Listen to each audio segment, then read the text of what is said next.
صفحہ نمبر 467 سورہ کہف آیت نمبر 28 صفحہ نمبر 467 نحمدہ ونصلی ونسلم علی رسولہ الکریم اما بعد فاعوذ باللہ من الشیطان الرجیم بسم اللہ الرحمن الرحیم واصبر نفسك مع الذين يدعون ربهم بالغداة والعشي يريدون وجهه ولا تعد عيناك عنهم تريد زينة الحياة الدنيا ولا تطع من أغفلنا قلبه عن ذكرنا واتبع هواه وكان أمره فرطا صدق اللہ العظیم۔ صفحہ نمبر 467 نہیں 647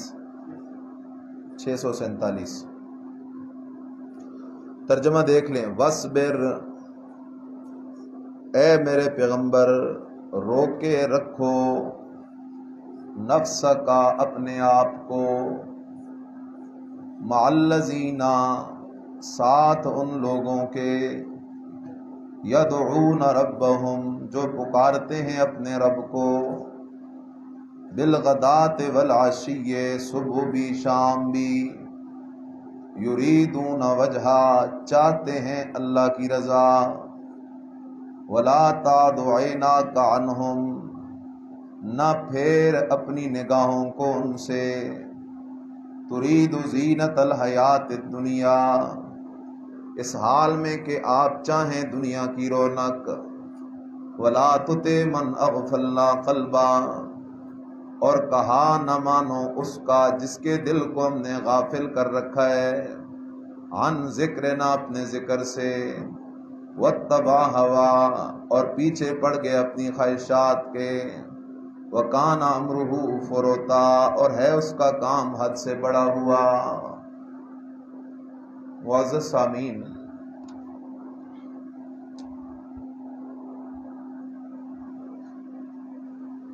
ایک ہے کہ ہمیں امام الانبیاء سید الانبیاء محمد الرسول اللہ سب کہہ دو صلی اللہ علیہ وسلم کی ذات مبارکہ کے ساتھ نسبت اور محبت ہو، کیونکہ یہ مسئلہ بالکل دو ٹوک ہے۔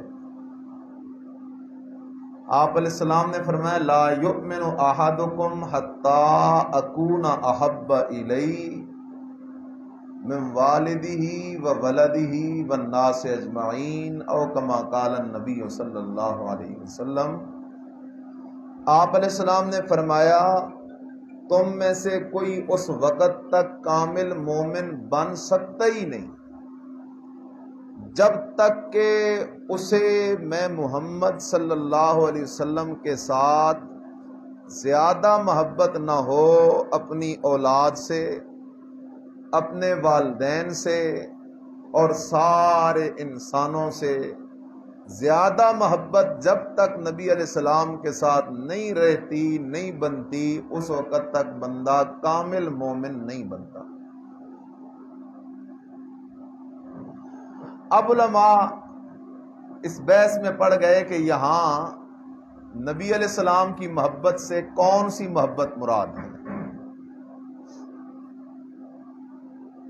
تو جمہور کہتے ہیں یہاں اختیاری محبت مراد ہے کہ اگر ایک موقع ہے کہ ایک طرف نبی علیہ السلام کی عزت کی بات آ جائے، دوسری طرف بیٹا آ جائے، ایک طرف نبی علیہ السلام کی عزت کی بات آ جائے، دوسری طرف سے والدین آ جائیں، ایک طرف سے نبی علیہ السلام کی عزت کی بات آ جائے، دوسری طرف سے دنیا کا کوئی انسان آ جائے، بندہ ان سب کو تو چھوڑ دے، قربان کر دے، ان سے لڑ جائے، ان سے روٹھ جائے، ان سے جدا ہو جائے، لیکن آمنہ کے لال صلی اللہ علیہ وسلم کی عزت پہ سمجھوتا نہ کرے، قربان ہو جائے نبی کی شان پہ، نبی علیہ السلام کی عزت پہ جان بھی لٹا دے، اولاد بھی لٹا دے، والدین بھی لٹا دے، گھر بار بھی لٹا دے، سب کچھ لٹا دے، لیکن نبی علیہ السلام کی عزت کے مسئلے کے اندر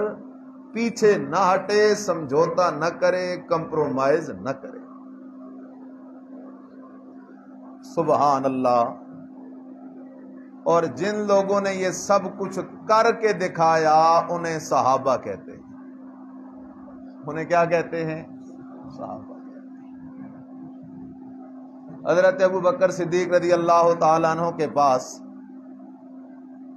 ایک دن بیٹا آیا، اس دور میں یہی معاملے تھے، بیٹا نبی علیہ السلام کی طرف کھڑا ہو کے لڑ رہا ہے تو باپ ادھر ہے، ایک بھائی نبی علیہ السلام کا صحابی ہے تو دوسرا بھائی کافر ہے، آپس کے اندر چونکہ لڑائی تھی۔ کہنے لگا ابا آپ میری تلوار کے نیچے آئے تو تھے، لیکن میں نے کہا ابا ہے، میں نے چھوڑ دیا۔ حضرت ابو بکر صدیق رضی اللہ تعالیٰ نے فرمایا بیٹا ایک دن تم میری تلوار کے نیچے آ کے دیکھنا، میں تجھے کبھی نہیں چھوڑوں گا، کیونکہ اس وقت تو میرا بیٹا نہیں میرے مرشد کا دشمن ہے، اس لیے خیال کرو۔ اور بعض علماء کی رائے یہ ہے کہ یہاں نبی علیہ السلام کے ساتھ محبت سے مراد نبی علیہ السلام کی سنت سے محبت ہے،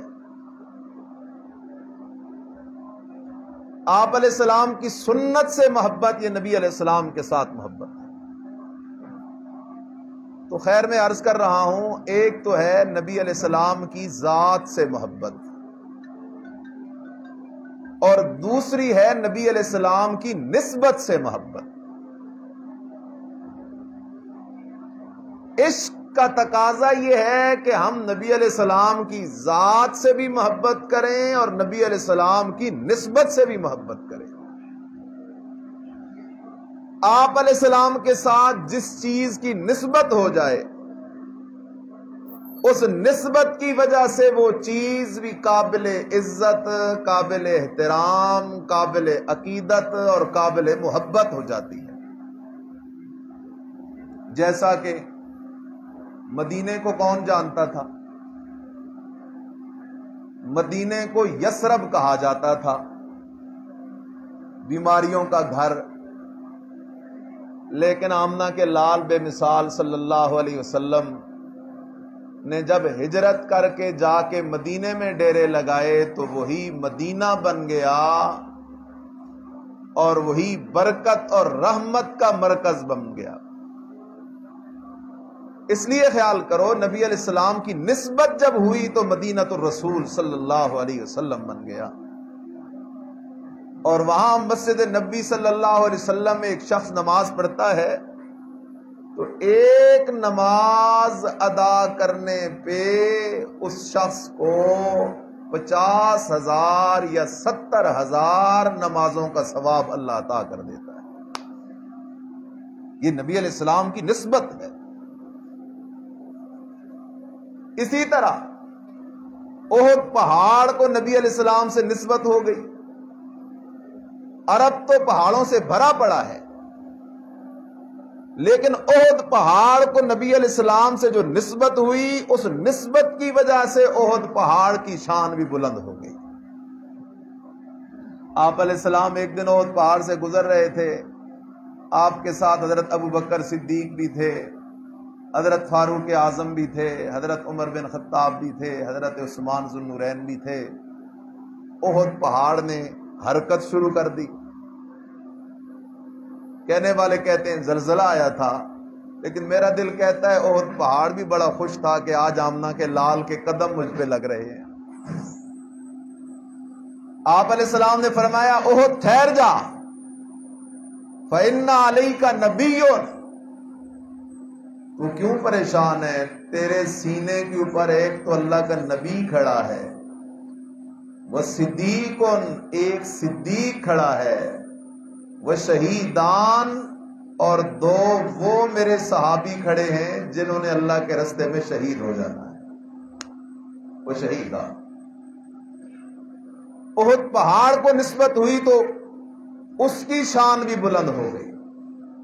آگے جاؤ، یہ تو پھر بڑی چیز ہے۔ میرے مرشد صلی اللہ علیہ وسلم جس درخت کے ساتھ منبر بننے سے پہلے ٹیک لگایا کرتے تھے، آپ علیہ السلام نے اس منبر کو چھوڑا، اس درخت کو چھوڑا، منبر پہ چلے گئے۔ حدیث پاک میں ہے جب نبی علیہ السلام نے منبر پہ بیٹھ کے خطبہ شروع کیا تو اس درخت سے ایسے رونے کی آواز آئی جیسے چھوٹا بچہ روتا ہے۔ آپ علیہ السلام نے اس درخت سے پوچھا روتا کیوں ہے؟ اللہ نے اسے زبان دے دی، آپ کے فراق میں رو رہا ہوں۔ فرمایا کیا تو اس پہ راضی نہیں؟ جنت میں جہاں میرا ڈیرا ہو اللہ تجھے وہاں لے جائے۔ درخت خاموش ہو گیا۔ تو نبی علیہ السلام کے ساتھ نسبت یہ بہت بڑی چیز ہے۔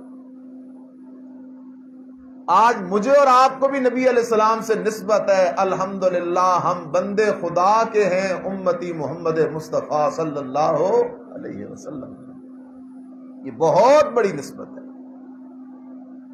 اسی طرح نبی علیہ السلام کے ساتھ نسبت ہوئی ازواج مطہرات کی۔ پہلے ان کا شان اپنی جگہ ہوگا جو ہوگا، لیکن جب وہ نبی علیہ السلام کے ساتھ منسوب ہوئی، نبی علیہ السلام کی بیویاں بنی، تو قرآن نے کہا یا نساء النبی لستن کاحد من النساء، اور نبی کی بیویوں کائنات میں تمہارے میل کا کوئی اور ہے ہی نہیں۔ اللہ کیوں؟ فرمایا اب یہ میرے نبی کی بیویاں بن گئی ہیں، اور میں اللہ کا قانون ہے جس طرح میں نے اپنے نبی کو عزت دے رکھی ہے، جس چیز کی سچی نسبت ہوتی جاتی ہے میں اللہ اسے بھی عزت دے دیا کرتا ہوں۔ اسی طرح خیال کر میرے بھائی، نبی علیہ الصلوۃ والسلام کے ساتھ نسبت کی بات کو سمجھ۔ ازواج مطہرات کو نسبت ہو گئی، سبحان اللہ۔ اسی طرح میرے مرشد کے صحابہ ہیں رضوان اللہ تعالی علیہم اجمعین، ان صحابہ کی بھی نسبت ہے نبی علیہ السلام کے ساتھ۔ اور میں نے پہلے کہا سچا عاشق وہ ہے جو میرے مدنی کا بھی ادب کرے، میرے مدنی کی نسبت کا بھی ادب کرے۔ ہم نے چیڑوں پہ داڑھی رکھی ہے، نسبت کس کی ہے؟ آمنہ کے لال محمد رسول اللہ صلی اللہ علیہ وسلم۔ سنت کے مطابق شادی کرتے ہیں، یہ نسبت کس کی ہے؟ محمد رسول اللہ صلی اللہ علیہ وسلم کی۔ اور بے شمار سنتیں ہیں، ہر سنت وہ میرے مرشد کی نسبت ہے۔ اس لیے خیال کرو، علماء نے مسئلہ لکھا ہے، ایک ہے ترک سنت، ایک ہے توہین سنت۔ ایک بندہ سنت پہ عمل نہیں کرتا، گناہگار ہے، لیکن اگر ایک بندہ نبی کی سنت کی توہین کرتا ہے فقط کفر، وہ بندہ کافر ہو جاتا ہے۔ کیوں؟ اس لیے کہ اس نے نبی کی نسبت کی توہین کی ہے۔ جس طرح ایک بندہ داڑھی رکھ نہیں سکتا، اللہ سب کو توفیق نصیب فرمائے، یہ اور چیز ہے، اور ایک بندہ داڑھی کا مذاق بناتا ہے،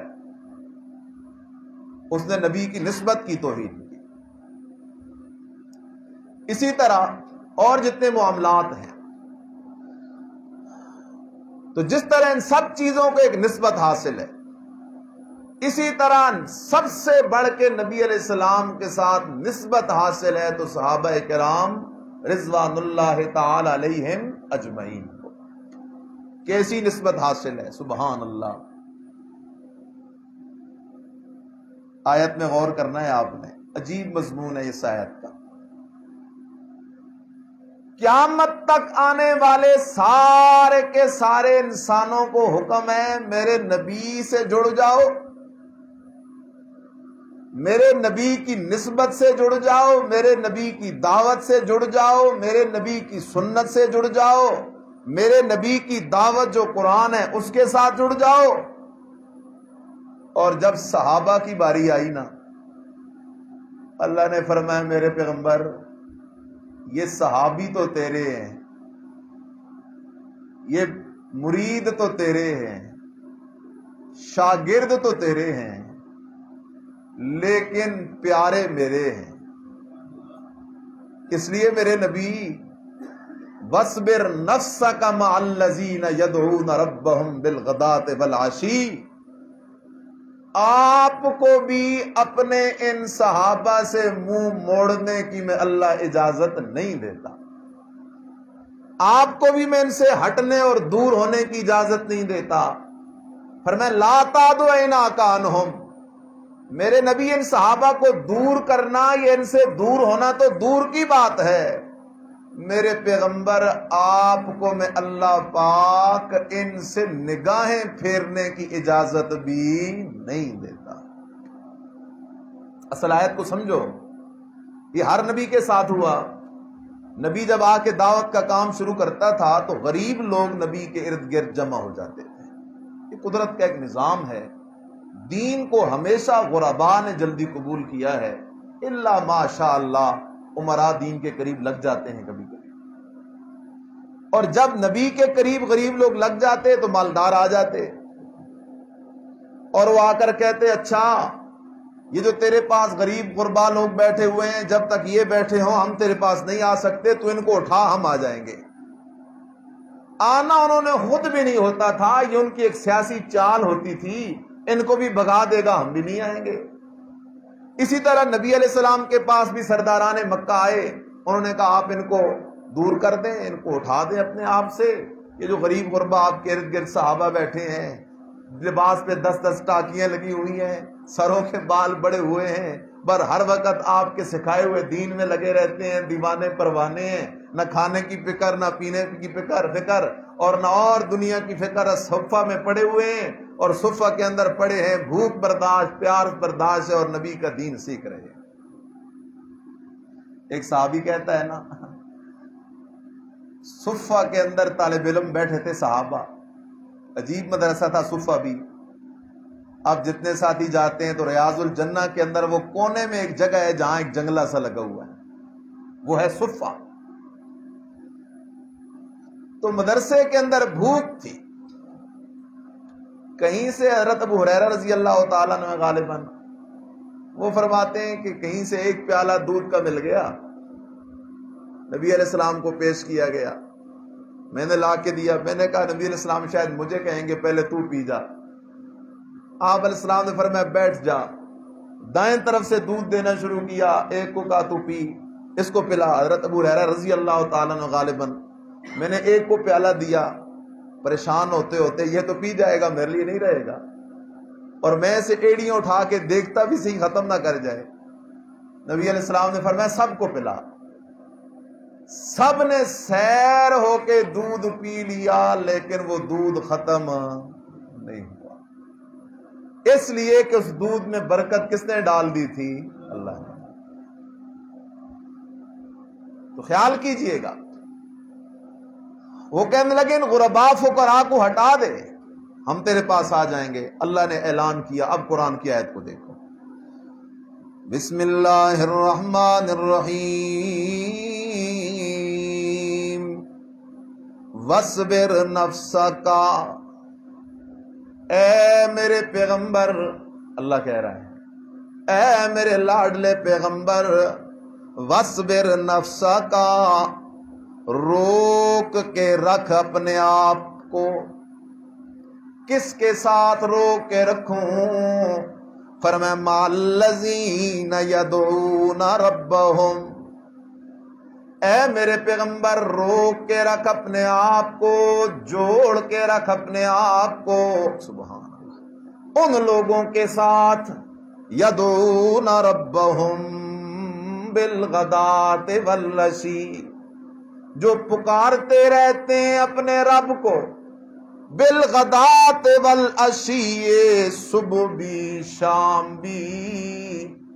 میرے پیغمبر یہ جو تیرے مرید ہیں مرید تو تیرے ہیں، شاگرد تو تیرے ہیں، چاہنے والے دیوانے پروانے تو تیرے ہیں، لیکن بندے میرے ہیں یدعون ربہم بالغداۃ والعشی۔ سبحان اللہ، ذرا قرآن کی گہرائی میں اترو، قرآن مسئلہ بیان کر رہا ہے۔ نبی علیہ السلام سامنے موجود ہے، کل کائنات کا سردار ہے محمد الرسول اللہ صلی اللہ علیہ وسلم۔ سارے نبیوں کی شان ایک طرف رکھ، ولیوں کی شان بھی ملا، پیروں فقیروں کی شان بھی ملا، فرشتوں کی شان بھی ملا، سب کی شان مل کے بھی تیرے میرے مرشد آمنہ کے لال صلی اللہ علیہ وسلم کی شان کا مقابلہ نہیں ہو سکتا۔ لیکن خیال کرنا، مسئلہ سمجھنا، نبی علیہ السلام موجود ہیں، صحابہ نبی علیہ السلام سے ملتے بھی ہیں، سبق پڑھتے بھی ہیں، نبی کے پیچھے نمازیں پڑھتے بھی ہیں، اپنی غمی خوشیوں میں نبی علیہ السلام کو بلاتے بھی ہیں، لیکن مصیبتوں تکلیفوں میں وہ نبی علیہ السلام کو نہیں پکارتے، بلکہ یدعون ربہم، اپنے رب کو پکارتے ہیں۔ سبحان اللہ۔ بالغداۃ والعشی، صبح بھی، شام بھی، دن بھی، رات بھی، اس لیے کہ قرآن کا مسئلہ ہے۔ اور لوگوں پکاریں سننے والا اکیلا کون ہے؟ اللہ کے سوا کوئی پکار سن نہیں سکتا۔ کربلا کا میدان ہے، سبحان اللہ۔ بی بی فاطمہ الزہرا رضی اللہ تعالیٰ عنہ کے جگر کا ٹکڑا ہے، حضرت علی المرتضیٰ رضی اللہ تعالیٰ عنہ کا لاڈلا ہے، اور آمنہ کے لال صلی اللہ علیہ وسلم کے کندھوں اور گود میں پلا ہوا حضرت حسین رضی اللہ تعالیٰ عنہ کربلا کے میدان میں پریشان کھڑا ہے۔ جن پہ اعتماد کر کے آیا تھا وہی دغا دے گئے، جنہوں نے خط لکھے تھے وہی دشمنوں کی صفوں میں جا کے کھڑے ہو گئے، جو عاشق بننے کے دعوے دار تھے وہی دشمن بنے کھڑے ہیں۔ چند ایک گھرانے کے لوگ ہیں، سامنے فوجیں کھڑی ہیں، حضرت حسین رضی اللہ تعالیٰ عنہ پریشان ہو گئے، مشکل میں پھنس گئے، پریشانی میں پھنس گئے، تکلیف کا شکار ہو گئے۔ اب ذرا پوچھ تو صحیح نا، اہل سنت کی کتابوں سے پوچھتا ہے تو تیری مرضی ہے، اہل تشیع کی کتابوں سے پوچھتا ہے تو تیری مرضی ہے، کہ حضرت حسین رضی اللہ تعالیٰ عنہ نے اس مشکل کی گھڑی میں، تکلیف کی گھڑی میں، پریشانی کی گھڑی میں پکارا ہے تو کسے پکارا ہے؟ ساری کتابیں کہتی ہیں حضرت حسین رضی اللہ تعالیٰ عنہ کربلا کے میدان میں کھڑے ہو کے آسمان کی طرف دیکھ کے ایک ہی جملہ کہہ رہے ہیں، اللہم اللہم اللہم اللہم، اے او میرا اللہ میری سرپرستی کرنا، اے اللہ میری لاج رکھنا۔ حضرت حسین رضی اللہ تعالیٰ عنہ نے کربلا کے میدان میں کھڑے ہو کے اپنے بابا علی کو نہیں پکارا، کربلا میں کھڑے ہو کے اپنی اماں بی بی فاطمہ الزہرا رضی اللہ تعالیٰ عنہ کو نہیں پکارا۔ بطول جنت، جنت کی عورتوں کی سردار ہے، لیکن اپنی اماں کو بھی نہیں پکارا، اپنے نانا مرشد کل کائنات محمد الرسول اللہ صلی اللہ علیہ وسلم کو بھی نہیں پکارا۔ اس لیے نانا نے بھی یہی سبق دیا تھا، بابا نے بھی یہی سبق دیا تھا، اور اماں نے لوریاں دیتے ہوئے یہی سبق دیا تھا، اور بیٹا پکاریں سننے والا اکیلا کون ہے؟ یدعون ربہم بالغداۃ والعشی، سبحان اللہ، پکارتے ہیں اپنے رب کو صبح بھی شام بھی۔ کیونکہ اگر کسی اور کو پکارنا ہوتا تو کبھی وہ سویا ہوتا، کبھی وہ تھکا ہوتا، کبھی وہ بزی ہوتا، لیکن اللہ سونے سے بھی پاک، تھکنے سے بھی پاک، بزی ہونے سے بھی پاک۔ وہ اللہ کہتا ہے ادعونی استجب لکم، او میرا بندہ مجھے پکار تو صحیح، استجب لکم، میں اللہ آپ تیری پکار پہ جی جی کر کے تیری پکار سنتا ہوں۔ ان الذین یستکبرون عن عبادتی سیدخلون جہنم داخرین، جو میرا در چھوڑ کے کسی اور کو پکارتے ہیں، میرا اعلان بھی سن لو، وہ میری بے ادبی کر رہی ہیں، وہ میرے نبی کی دعوت اور مشن سے بائیکاٹ اور بغاوت کر رہی ہیں، میرا بھی وعدہ سن لو، ان الذین یستکبرون عن عبادتی ای عن دعائی سیدخلون جہنم داخرین، ان کا ٹھکانہ جہنم ہے۔ یدعون ربہم، سبحان اللہ، اللہ کہتا ہے میرے نبی جڑ کے رہ اپنے ان شاگردوں، مریدوں، صحابہ سے، یدعون ربہم، جو پکارتے ہیں صرف اور صرف اپنے رب کو۔ پتہ چلا نبی کا سچا امتی وہی بن سکتا ہے جو صرف کسے پکارنے والا ہو؟ یریدون وجہا، سبحان، اس کی بڑی کمی ہے۔ اللہ تجھے پکارتے ہیں، دکھلاوے کے لیے پکارتے ہیں، مفادات کے لیے پکارتے ہیں۔ فرمایا نا، میرے نبی کے صحابہ جو میری عبادتیں کرتے ہیں ان کا مقصد صرف ایک ہے کہ اللہ راضی ہو جائے۔ کون راضی ہو جائے؟ یریدون وجہا ولا تعد عیناک عنہم، سبحان اللہ، اس جملے پہ غور کرو نا ذرا یار۔ اللہ کہتا ہے میرے پیغمبر، نیچے اردو میں ترجمہ لکھا ہے دیکھو، لا تعد عیناک عنہم، نہ پھریں تمہاری آنکھیں ان سے۔ اللہ کہتا ہے میرے پیغمبر آپ کو ان صحابہ کو دور کرنا تو دور کی بات ہے، ان کو مجلس سے نکالنا تو دور کی بات ہے، آپ کو ان سے اپنی نگاہیں پھیرنے کی اجازت بھی۔ کتنا مقام ہے صحابہ کا۔ دو لفظ یاد کر لو خدا را، ایک ہے لفظ صحابی اور ایک ہے لفظ اہل بیت۔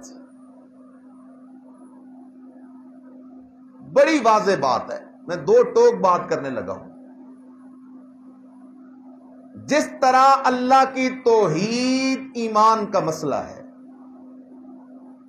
جس طرح نبی علیہ السلام کو اللہ کا آخری اور خاتم النبیین رسول ماننا ایمان کا مسئلہ ہے، جس طرح قیامت کو برحق ماننا ایمان کا مسئلہ ہے، جس طرح قرآن کو اللہ کی کتاب لا ریب بے عیب ماننا ایمان کا مسئلہ ہے، جس طرح عذاب ثواب قبر کو برحق ماننا ایمان کا مسئلہ ہے، اسی طرح اہل بیت رسول صلی اللہ علیہ وسلم اور اصحاب رسول صلی اللہ علیہ وسلم کو سچا مومن، عادل، صادق اور جنتی ماننا بھی ایمان کا مسئلہ ہے۔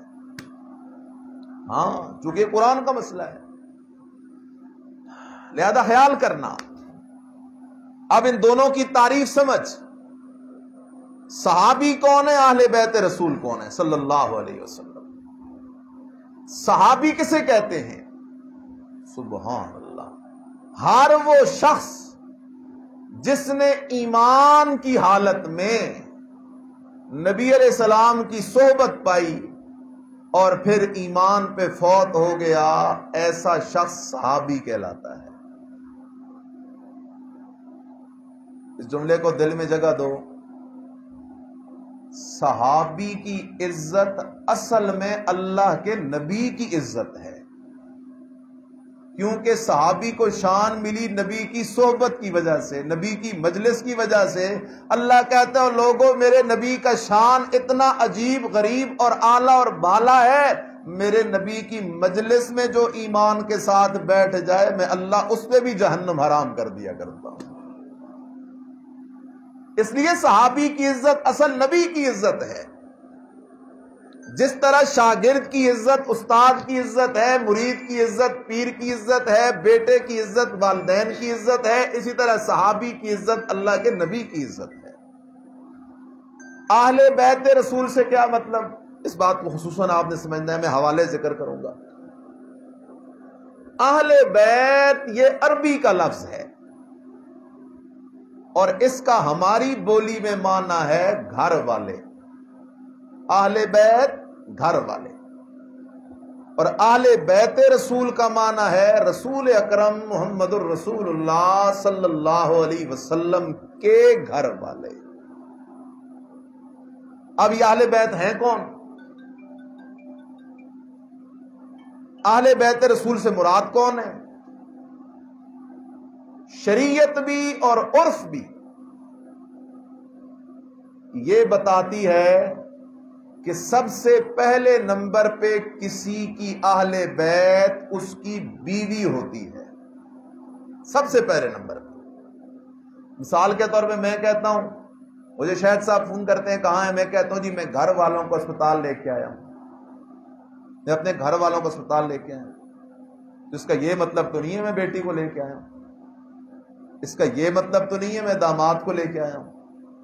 اس کا شارٹ کٹ یہی مطلب ہے کہ میں اپنی بیوی کو اسپتال لے کے آیا ہوں.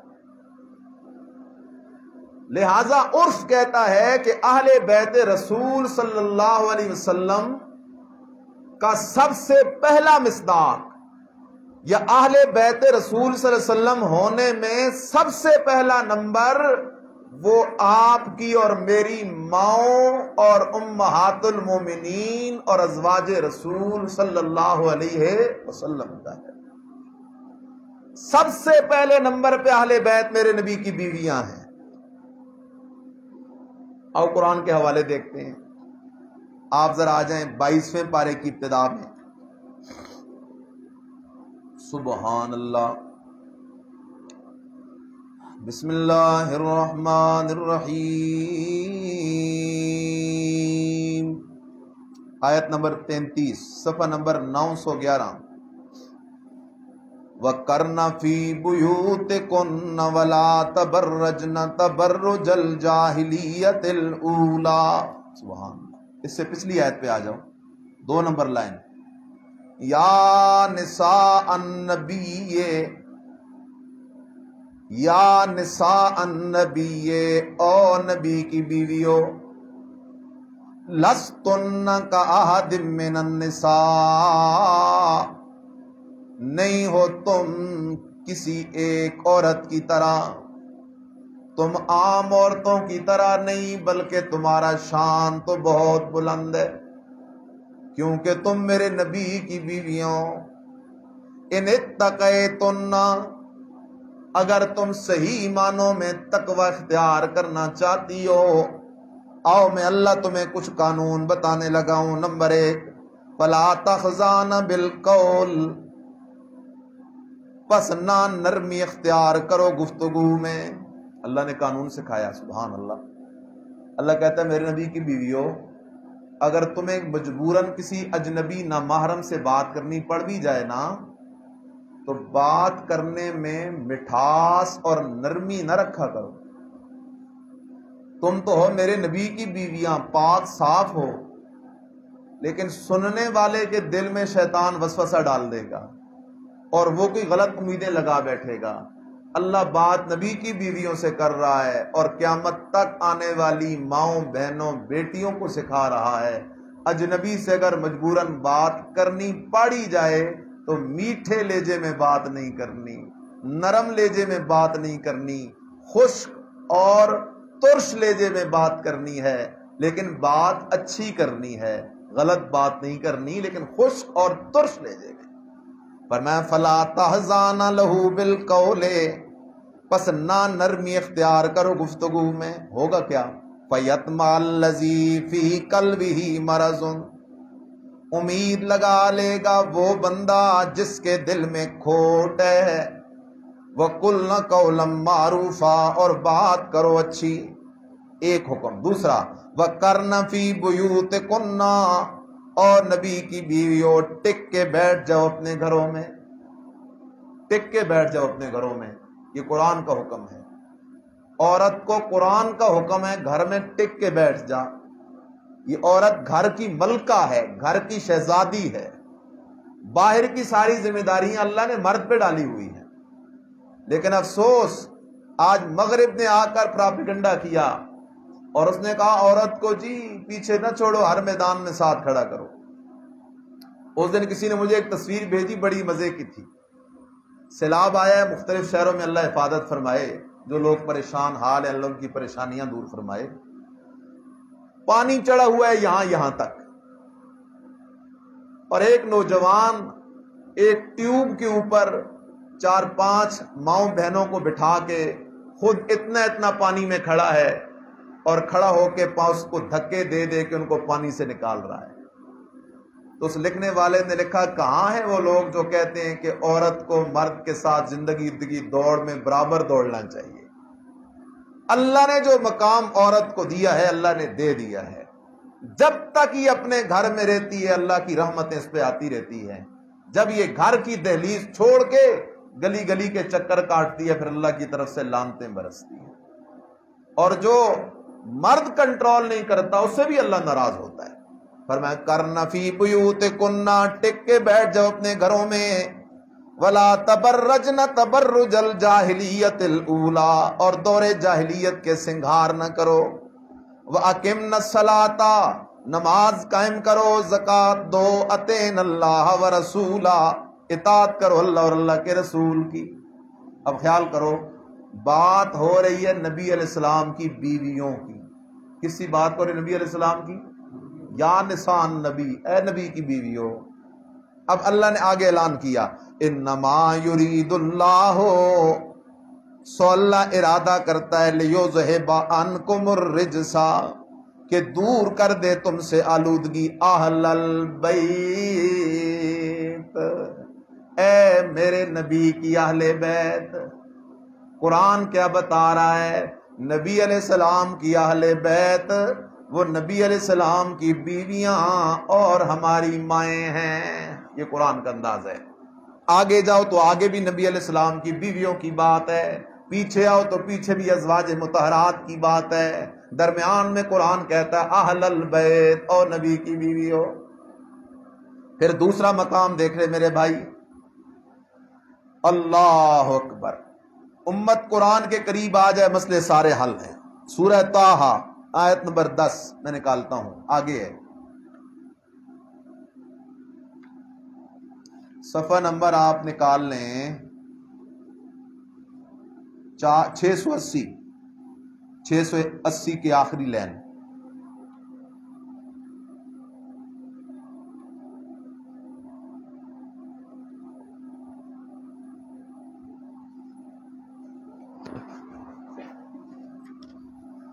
اذ رأى نارا فقال لأهلهم كثوا انی آنست نارا، آخری لائن ہے صفحہ 680۔ حضرت موسیٰ علیہ السلام آ رہے ہیں حضرت شعیب علیہ السلام کے پاس، 8-10 سال گزارے۔ شعیب علیہ السلام نے اپنی ایک بیٹی کا نکاح کروا دیا موسیٰ علیہ السلام کے ساتھ۔ اب موسیٰ علیہ السلام کے ساتھ ایک موسیٰ علیہ السلام کی بیوی ہے اور ایک خادمہ ہے، یہ 3 بندے آ رہے ہیں، سردی بھی لگی ہوئی ہے، رستہ بھی بھولے ہوئے ہیں۔ ایک مقام پہ پہنچتے ہیں، دیکھتے ہیں موسیٰ علیہ السلام کے ایک پہاڑ پہ آگ جل رہی ہے۔ اپنی بیوی سے کہتے ہیں، قرآن کہتا ہے اذ رأى نارا، جب دیکھی موسیٰ علیہ السلام نے آگ، فقالا تو کہا، لِأَهْلِهِ، اپنے گھر والوں کو، لِأَهْلِهِ اپنے گھر والوں کو، اور یہاں گھر والے کون تھے؟ موسیٰ علیہ السلام کی بیوی تھی۔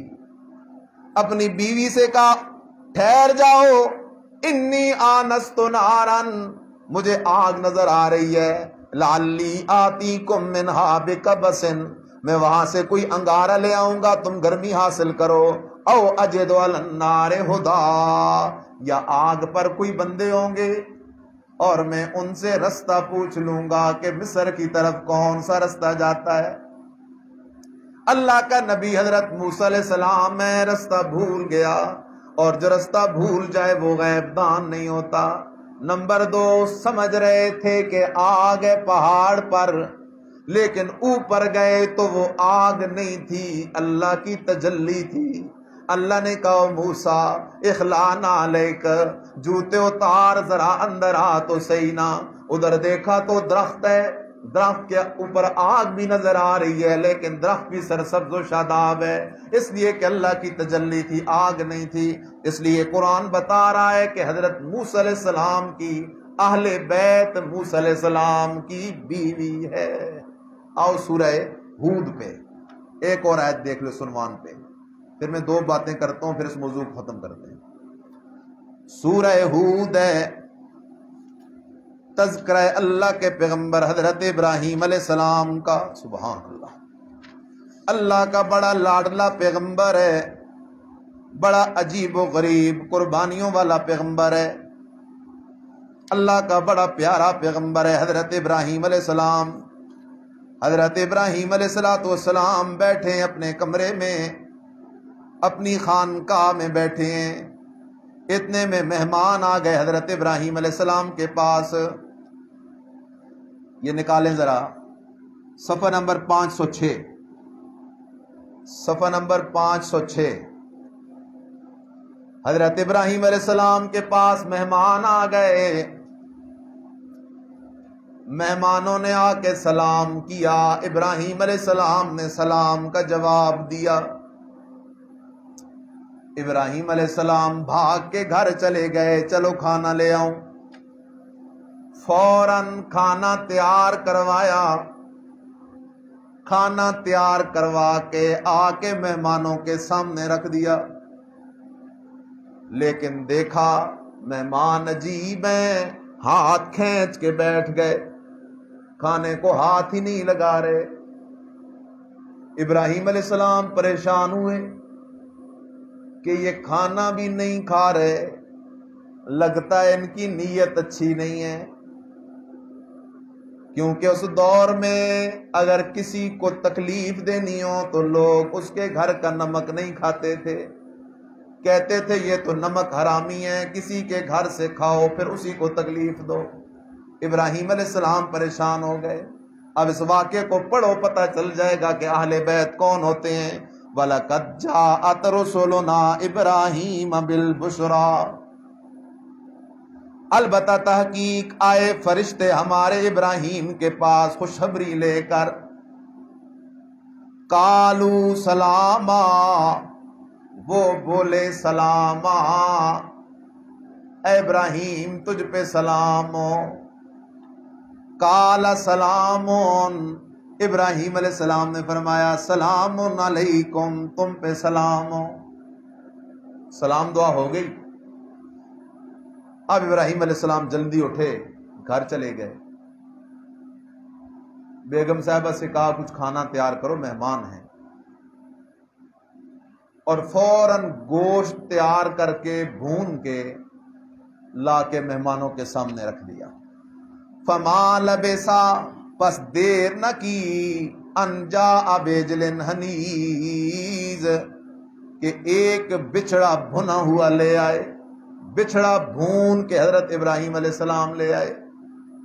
لیکن پھر کیا ہوتا ہے؟ فلما رأى أيديهم، پھر جب دیکھا ابراہیم علیہ السلام نے ان کے ہاتھوں کو، لا تصل الیہ، نہیں پہنچتے وہ کھانے کی طرف، ان کے ہاتھ کھانے کی طرف بڑھ ہی نہیں رہے، نکرہم، ان کو اجنبی جانا، وأوجس منہم خیفہ، اور چھپایا ان سے دل میں ڈر، دل میں ابراہیم علیہ السلام ان سے ڈرنے لگ گئے۔ سبحان اللہ۔ اب قرآن کو سمجھ میرے بھائی، مہمان آئے، بیٹھے، سلام دعا ہوئی، ابراہیم علیہ السلام گھر گئے، کھانا تیار کر کے لے آئے، وہ کھانا کھا نہیں رہے، بعض مفسرین نے لکھا ابراہیم علیہ السلام نے پوچھا کھاتے کیوں نہیں؟ تو جبرائیل امین نے کہا یہ اللہ کا خلیل ہے، آج سے گپ شپ لگاتے ہیں۔ جبرائیل کہنے لگا لا نأکل الا بثمن، او ابراہیم ہم مفت کا کھانا نہیں کھایا کرتے، قیمت دے کے کھایا کرتے ہیں۔ فرشتے سوچ رہے تھے جواب کیا دے گا، اللہ نے اسے خلیل بنایا تو کوئی وجہ ہوگی۔ حضرت ابراہیم علیہ السلام نے فرمایا ٹھیک ہے میں قیمت لوں گا۔ فرشتوں نے کہا قیمت کیا لے گا؟ ابراہیم علیہ السلام نے فرمایا جب شروع کرو تو بسم اللہ پڑھو، جب ختم کرو تو الحمدللہ پڑھو، یہی کھانے کی قیمت ہے۔ حضرت ابراہیم علیہ السلام نے جب یہ بات کی تو ایک دوسرے کو دیکھنے لگے، واقعی اللہ کے خلیل ہونے کے لائق ہے، اللہ نے اسے ویسے خلیل نہیں بنا دیا۔ خیر خیال کر، اب وہ کھانا نہیں کھا رہے، ابراہیم علیہ السلام پریشان ہو گئے۔ آخر کار وہ بول پڑے، کہنے لگے ابراہیم ڈر نہیں، تو ہمیں انسان سمجھ رہا ہے، ہم انسان نہیں بلکہ اللہ کی طرف سے بھیجے ہوئے فرشتے ہیں۔ مسئلہ حل ہے انشاءاللہ۔ ابراہیم علیہ السلام اللہ کا خلیل ہے، مہمان آئے، اوپر سے بشر ہیں، اندر سے فرشتے ہیں۔ ابراہیم علیہ السلام پہچان نہ سکے، اس لیے کہ پردے کی اوٹ آ جائے تو پردے کی اوٹ کے پیچھے کے حال کو جاننا اکیلے اللہ کا کام ہے۔ دوسرا مسئلہ بھی یاد رکھ، فرشتے ہیں، اوپر سے بشر ہیں، اندر سے نور ہیں، کھانا کھایا کوئی نہیں۔ حالانکہ ابراہیم علیہ السلام کی دعوت ہے، خلیل کی دعوت کون چھوڑتا ہے؟ کھانا نہیں کھایا ان فرشتوں نے، حالانکہ اوپر سے بشر ہیں، اندر سے نور ہیں، اس لیے کہ جو نوری ہوتا ہے وہ کھانا نہیں کھاتا۔ کھانا کھانے والا یا جن ہوتا ہے یا آدم علیہ السلام کا بیٹا انسان ہوتا ہے، اور سارے انبیاء آدم علیہ السلام کی اولاد سے آئے، کوئی نبی فرشتوں سے بھی نہیں آیا، کوئی نبی جنوں سے بھی نہیں آیا۔ اس لیے مسئلہ یاد کرنا، آدم علیہ السلام تیرا بھی دادا، میرا بھی دادا، نبیوں کا بھی دادا، ولیوں کا بھی دادا۔ جب ہم سب کا دادا ایک حضرت آدم علیہ السلام ہے، یا تو ساری نسل فرشتے اور نوری ہوگی یا ساری نسل بشر ہوگی۔ جب ہم سارے بشر دادا آدم ہیں، انبیاء بھی بشر دادا آدم ہیں، ہاں شان میں اتنا فرق ہے کہ تو سوچ نہیں سکتا۔ کہاں شان نبیوں کی اور کہاں مقام تیرا اور میرا۔ بعض لوگ کہہ دیتے ہیں جی دیکھو، کہتے ہیں انبیاء ہم جیسے بشر ہیں، انا للہ و انا الیہ راجعون۔ میرے اس جملے کو دلوں کی تختی پہ لکھو، اور میرے بھائی میں تو آپ جیسا نہیں ہو سکتا، آپ سارے مجھ سے اچھے، میں تو اپنے استاد جیسا نہیں ہو سکتا، میرے استاد اپنے استاد جیسے نہیں ہو سکتے، بعد کے سارے بزرگ مل جائیں کسی ایک صحابی جیسے نہیں ہو سکتے، سارے صحابی مل جائیں حضرت علی جیسے نہیں ہو سکتے، حضرت علی شیر خدا، حضرت عثمان ذو النورین، حضرت فاروق اعظم، یہ سارے مل جائیں ابو بکر صدیق جیسے نہیں ہو سکتے، ابو بکر صدیق رضی اللہ تعالی عنہ جیسے نبیوں سے ولیوں سے کائنات بھر دی جائے کسی ایک نبی جیسے نہیں ہو سکتے۔ سارے نبی، سارے ولی، سارے صدیق، سارے شہید، سارے صالحین مل بھی جائیں تو تیرے میرے نبی آمنہ کے لال جیسے نہیں ہو سکتے۔ شان کے کیا کہنے۔ خیر آ جا، تیسرا مسئلہ بھی یاد کر، ابراہیم علیہ السلام کو آنے والوں کے دل کے حال کا پتہ بھی کوئی نہ چلا۔ اگر دل کے حال کا پتہ چلتا تو جان جاتے یہ تو فرشتے ہیں، مجھے بیٹے کی خوشخبری دینے آئے ہیں۔ چوتھا مسئلہ بھی یاد کر لے، خیال کرو میرے بھائی، قرآن آگے چلنے لگا، ذرا توجہ کر، ذرا دیکھ تو صحیح اس مقام کو۔ قرآن کیا کہہ رہا ہے؟ وَامْرَأَتُهُ،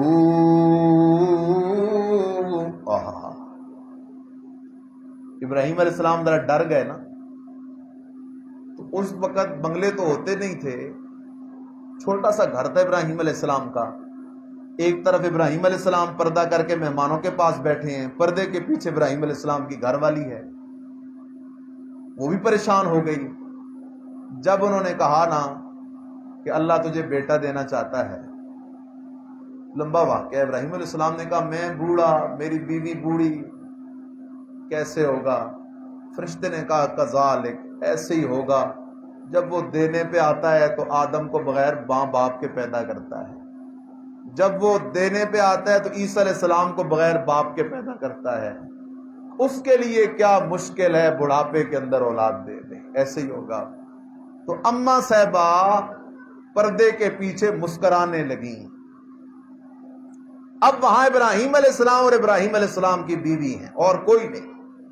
قرآن کہتا ہے وَامْرَأَتُهُ قَائِمَةٌ فَضَحِكَتْ فَبَشَّرْنَاهَا بِإِسْحَاقَ وَمِن وَرَاءِ إِسْحَاقَ يَعْقُوبَ قَالَتْ يَا وَيْلَتَا، ابراہیم علیہ السلام کی بیوی کہنے لگی ہائے میری بربادی، أَأَلِدُ وَأَنَا عَجُوزٌ، میں کیسے بچہ جنوں گی، میں تو بوڑھی ہوں، وَهَذَا بَالِي شَيْخًا، اور میرا خاوند بھی بالکل بوڑھا ہے، إِنَّ هَذَا لَشَيْءٌ عَجِیب، یہ تو عجیب بات ہے۔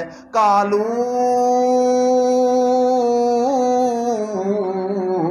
أَتَعْجَبِينَ مِنْ أَمْرِ اللَّهِ رَحْمَتُ اللَّهِ وَبَرَكَاتُهُ عَلَيْكُمْ أَهْلَ الْبَيْتِ، فرشتے کہنے لگے اللہ کی رحمت بھی ہو، اللہ کی برکت بھی ہو اہل البیت، اور ابراہیم کے اہل بیت۔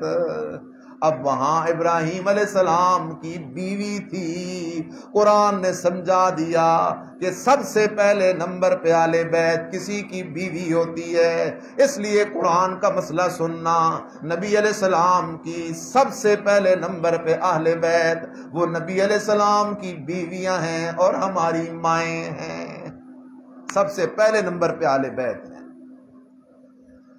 کچھ نادان لوگ کہتے ہیں نہ نبی کی بیویاں اہل بیت نہیں، ہم کہتے ہیں جو یہ کہے وہ اہل بیت کا منکر ہے۔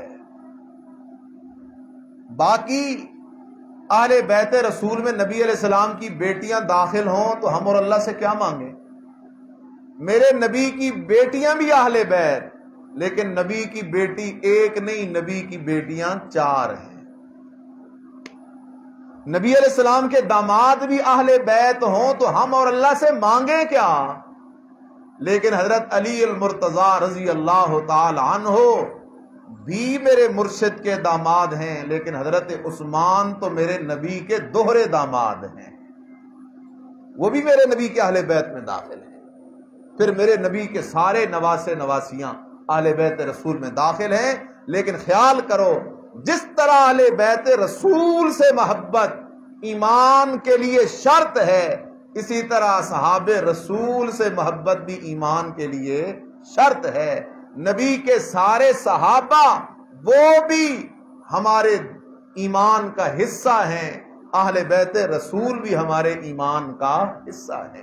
یہ دونوں چیزیں ہیں، یہ نہیں ہے کہ ایک طرف بندہ آنکھ کھولی رکھے دوسری طرف آنکھ بند کر دے، نہ، اس لیے واضح 2 لفظ سنو، حضرت علی المرتضی رضی اللہ تعالیٰ عنہ کے متعلق جس کے دل میں بغض ہو وہ بھی مسلمان تو کجا انسان نہیں ہے۔ اسی طرح سیدنا صدیق اکبر، سیدنا عمر فاروق، سیدنا عثمان ذو النورین رضوان اللہ تعالی علیہم اجمعین، جن کے دل میں ان کا بغض ہو وہ بھی مسلمان تو کجا انسان نہیں ہے، کیونکہ یہ سب نبی صحابی ہیں آمنہ کے لال صلی اللہ علیہ وسلم کے۔ جس کے دل میں پیارے حسنین کا بغض ہو، پیارے حسنین کا بغض ہو، جن کے بارے میں میرا مرشد کہتا ہے سیدہ شباب اہل الجنہ، جنت کے جوانوں کے سردار میرے حسن اور حسین ہوں گے رضی اللہ تعالی عنہما۔ ان کا بغض ہو وہ بھی مومن نہیں کہلا سکتا، اور جس کے دل میں باقی صحابہ کے ساتھ ساتھ حضرت امیر معاویہ رضی اللہ تعالیٰ عنہ کا بغض ہو وہ بھی مومن نہیں اور مسلمان نہیں کہلا سکتا، کیونکہ وہ بھی تو اللہ کے نبی کا صحابی ہے، میرے مرشد کا صحابی ہے، جس کے لیے میرا مرشد دعا کرتا ہے اللہم اجعلہ ہادیا مہدیا، اللہ معاویہ کو ہادی بھی بنا دے مہدی بھی بنا دے، دعائیں کر رہا ہے میرا مرشد اس کے لیے۔ اسی طرح جس کے دل میں بی سیدہ فاطمہ الزہرا بطول جنت کی شہزادیوں کی سردار اس کا بغض ہو وہ بھی مومن نہیں، اور جس کے دل میں میرے مرشد کی بیویوں سیدہ عائشہ صدیقہ، اماں خدیجہ الکبریٰ، حضرت اماں حفصہ یا باقی نبی کی بیویوں کا بغض ہو وہ بھی مومن نہیں، اس لیے کہ یہ سب نبی کے صحابی ہیں، یہ سب نبی کے اہل بیت ہیں۔ ایسے نہیں ہو سکتا، رافضیت بھی غلط اور ناصبیت بھی غلط۔ اصل رستہ ہے اہل سنت کا، اصل رستہ ہے اہل سنت کا۔ یہ بھی غلط کہ ایک طرف کھڑے ہو کے باقی صحابہ پہ پتھراؤ شروع کر دیا جائے اور کہا جائے ہم حضرت علی اور حضرت حسن حسین کے چاہنے والے ہیں، غلط۔ یہ بھی غلط ہے کہ ادھر کھڑے ہو کے ان پہ پتھراؤ شروع کر دیا جائے۔ کسی صحابی کے متعلق زبان غلط چلے گی تو نبی علیہ الصلوۃ والسلام کے ساتھ بے وفائی ہے، کیونکہ صحابہ پہ رب کو بھی اعتماد ہے، مصطفیٰ کو بھی اعتماد ہے۔ یہ دین مجھے آپ کو پہنچا تو صحابہ کے ذریعے، صحابہ کو درمیان سے نکال دو، اللہ کی قسم دین ختم ہے۔ نبی علیہ الصلوۃ والسلام جن کے لیے دعائیں کر رہے ہیں اللہ اللہ فی اصحابی لا تتخذوا من بعدی غرضا، اور میرے امتیوں تمہیں رب کا واسطہ ہے میرے بعد میرے صحابہ پہ حملے نہ کرنا۔ فمن احبہم فبحبی احبہم ومن ابغضہم فببغضی ابغضہم، جس نے میرے صحابہ سے محبت کی اس نے مجھ سے محبت کی، جس نے میرے صحابہ سے بغض کیا اس نے مجھ سے بغض کیا۔ اللہ مجھے آپ کو صحیح معنوں میں صحابہ و اہل بیت سے محبت کی توفیق نصیب فرمائے۔ آخر دعوانا الحمدللہ۔